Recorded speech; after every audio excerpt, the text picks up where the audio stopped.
أبدا.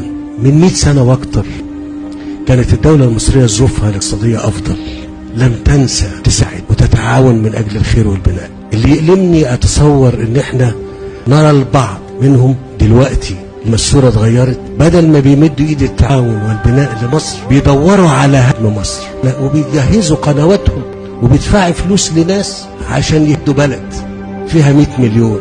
أنا بقول للمصريين هو ده رد الجميل، بقول للمصريين مش بقول لحد تاني، هو ده رد الجميل اللي اتعمل خلال ال100 سنة اللي فاتوا. اوعوا حد يهد بلدكم ويقول لكم كلام كذب وتشكيك وجهل وقسما بالله يبقى للخيانة وللتآمر.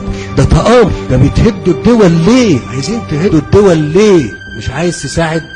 احنا متشكرين، بس كمان ابعدوا عننا بشركم، عشان اللي ضمايرهم ضاعت ومش هاممهم 100 مليون ويقولوا الأكاذيب